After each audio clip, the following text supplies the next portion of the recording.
ఈ car outer ring road మీద location చూసుకుంటూ వీళ్ళు కాస్త ముందుకు వెళ్ళిపోయారండి. అలానే లొకేషన్ చూస్తూ వెంటనే వెనక రివర్స్ గేర్ వేసుకొని స్పీడ్గా అయితే వెనకకి వచ్చేసి మళ్ళీ ఎగ్జిట్ రూటింగ్లో దిగనికి వెళ్ళిపోయారండి.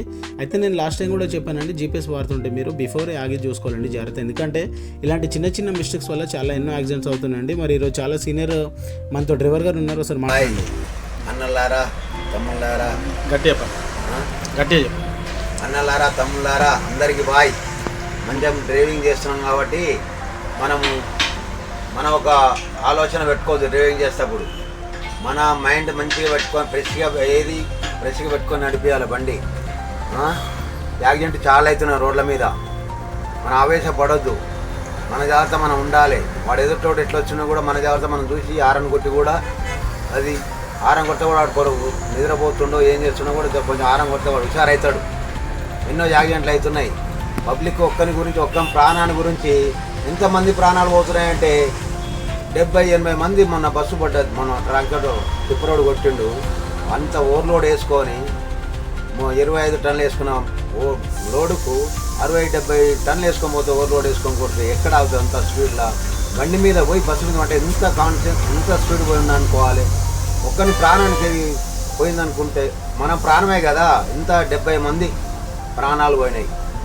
మన అక్క చెల్లెళ్ళు వాళ్ళ కుటుంబాలు ఎంత సఫర్ అవుతారు. మంచి పద్ధతి కాదు. మనం కూడా అది చూసి కూడా మనం కూడా జాగ్రత్త పడి ఒక్కొక్కటి చూస్తున్నాము. మన జాగ్రత్త పడి మనం నడిపించుకోవాలి బండ్లు.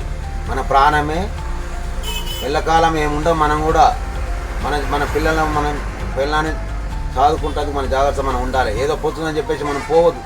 ఇక పోతుంది రాబోయే నేనే పెద్ద ఇది టోప్ అనుకోవద్దు. బండ్ల మీద ఇది బండి ఆయుధం. ఎంత పోతుందో అంతే మనం తొక్తనే పోతుంది. అది ఎంత కంట్రోల్ ఉంటేనే అంతే పోవాలి. మనం నిదానమే ప్రధానం పెద్దలు చెప్పారు.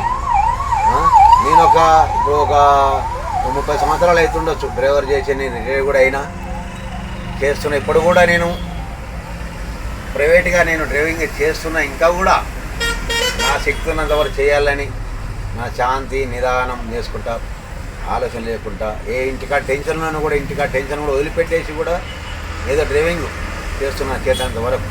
ఇప్పటివరకు అయితే దేవుని దేవాలైతే ప్రశాంతంగానే దేవుని దేవాలనే. మనది ఏం చేతులు ఏమీ లేదు. ఆయన ఉంటేనే మనం చేస్తూ ఉంటాం. మనం ఓవర్ స్పీడ్ అంటే ఇక ఆయన పోతుండు మనం పోతున్నాం, ఆయన పోతున్నాను పోవద్దు. వాడు ఓని ఆన్ చేసుకొని మన జాగ్రత్త మనం ఉండాలి. అంతేనే కదా.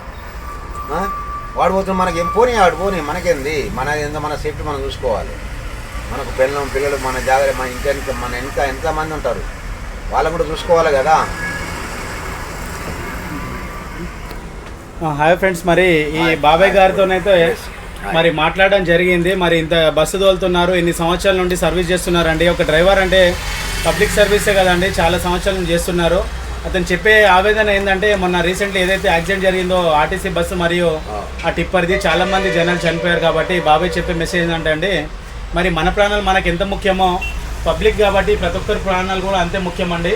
కాబట్టి మనం ఆ ప్రాణాలను కూడా దృష్టిలో పెట్టుకొని మన వెహికల్ని ఆర్టీసీ బస్ అయినా ప్రైవేట్ బస్ అయినా ఏ లారీ అయినా ఏ కమర్షియల్ వెహికల్ అయినా కానీ మన ప్రాణాలని ఎంతగా ప్రేమిస్తామో అంతకన్నా ఎక్కువగా మనం పబ్లిక్ని కూడా ప్రేమించి అందరు ఉన్నారు కాబట్టి మన మనసులో స్పీడ్గా పోవాలన్నా కానీ మనం పోకుండా నిదానంగా పోయి నిదానమే ప్రధానం అనే సామెతని ఇది వాస్తవం. ఇది పెద్దలు కూడా చెప్పారు కాబట్టి నేను అదే పాటించి అలానే వెళ్తానని.